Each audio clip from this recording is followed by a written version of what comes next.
मुग्धा और उसकी सास के बीच पूरा समय सास के किसी न किसी काम को लेकर मतभेद चलते ही रहते हैं।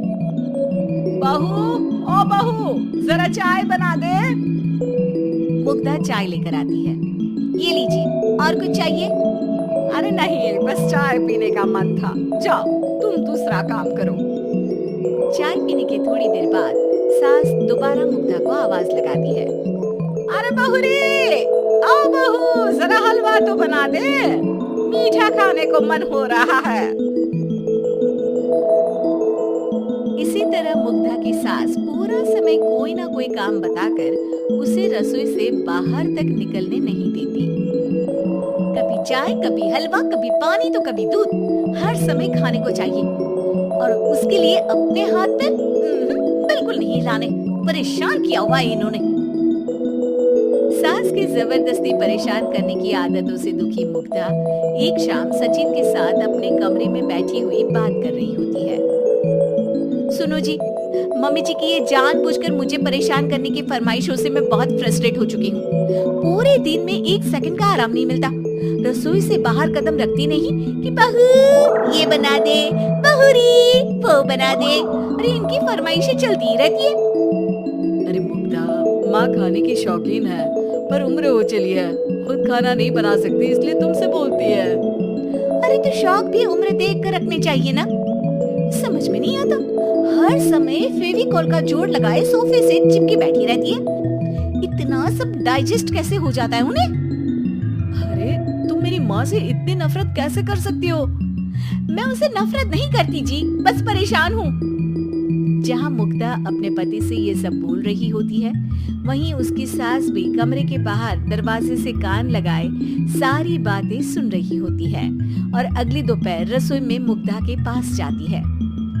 बहू, आज ना मेरा कुछ मसालेदार खाने का मन है। तो चाय बना दो, मुझे बहुत पसंद है। अरे ना, ऐसा कर लिट्टी चोखा बना ले। और हाँ, जितना मसाला बातों में मिलाकर पति को सुनाती हो ना, सब्जी में भी वैसे ही डाला करो, खाना स्वादिष्ट बनेगा। सास की बात सुनकर मुग्धा हैरान रह जाती है। मतलब अब पूरा समय मुझ पर हुक्म चलाने के साथ बंद कमरे में हुई पति पत्नी की बीच की बातें भी सुनती है? अरे बात जब मेरी थी तो सुनने में क्या दिक्कत है?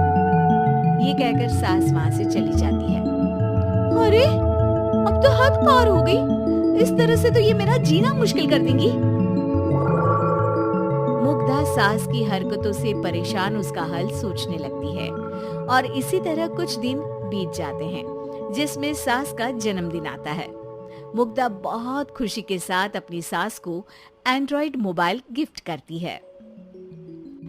मम्मी, आपको सबसे बात करने के लिए बहुत दिक्कत होती है ना, कभी सचिन तो कभी मुझे बोलना पड़ता है, पर इस मोबाइल से आपको कोई दिक्कत नहीं होगी।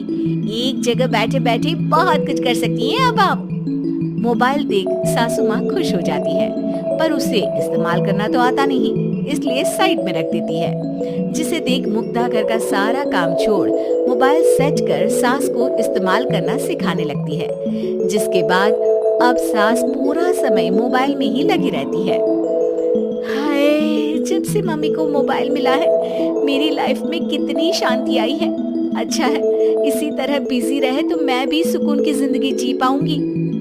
अब मुग्धा जब मन करे काम करना, जैसा चाहे वैसा खाना बनाकर खाना, पूरा समय रिलैक्स और खुश रहने लगती है।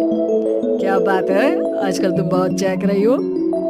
अरे मम्मी जी से छुटकारा जो मिला है, अब ना फरमाइशें ना छुप छुप कर बातें सुनना। अच्छा, तो मोबाइल गिफ्ट करने की ये स्कीम थी।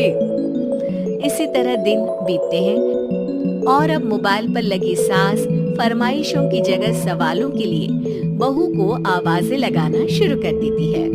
अरे बहू, सुन तो, देख जरा किसी का फोन क्यों नहीं मिल रहा? रिचार्ज खत्म हो गया है, पर अभी 4 दिन पहले ही तो मैंने किया था, इतनी जल्दी कैसे खत्म हो गया? अरे मैंने कल तेरी कनाडा वाली मौसी सास से 3 घंटे बात की थी ना। क्या? इतना महंगा तो मोबाइल भी नहीं आया जितना महंगा इसका रिचार्ज पड़ रहा है।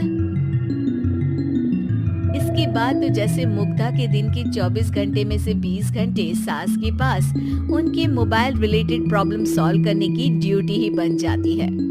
अरे मुग्धा, ये मोबाइल में अचानक तेरी मौसी सास की शक्ल क्यों दिखने लगी और ये तो हिल भी रही है। मम्मी, ये गूगल डुओ का वीडियो कॉल है। इसमें आप बात करने के साथ एक दूसरे की शक्ल भी देख सकती हो। अच्छा, ये तूने मुझे पहले क्यों नहीं बताया? अब बताने के लिए पहले नहीं बताया। इसी बीच सचिन भी वहां जाता है और सास अपनी वीडियो कॉल में बिजी हो जाती है। क्यों, सास बहू में क्या गपशप चल रही है? इसे गपशप नहीं, दिमाग का दही होना बोलते हैं। पर तुम तो मम्मी को मोबाइल देकर बहुत खुश थी, फिर क्या हुआ? हाँ, उसका सुकून भी कुछ ही दिन मिला। अब घर के टंटे खत्म हुए तो मोबाइल की टिंग टिंग शुरू हो गई। देखो भाई, कुछ पाने के लिए कुछ खोना तो पड़ता है। आखिर तुमने मोबाइल अपने फायदे के लिए ही तो दिया है, तो फिर सवालों के जवाब भी देने पड़ेंगे, क्योंकि जब तक उनके हाथ में ये फुथरू रहेगा तुम्हारी लाइफ में प्राइवेसी और सुकून रहेंगे। कहने का मतलब है अगर इससे प्यार बढ़े तो दाग अच्छे हैं। अरे मुझे पहले दिन से ही पता है मोबाइल किस मकसद से दिया गया है। भूलो मत, इससे पहले मैं बातें ही सुनती थी। सास की ये बात सुनकर मुग्धा शॉक में और सचिन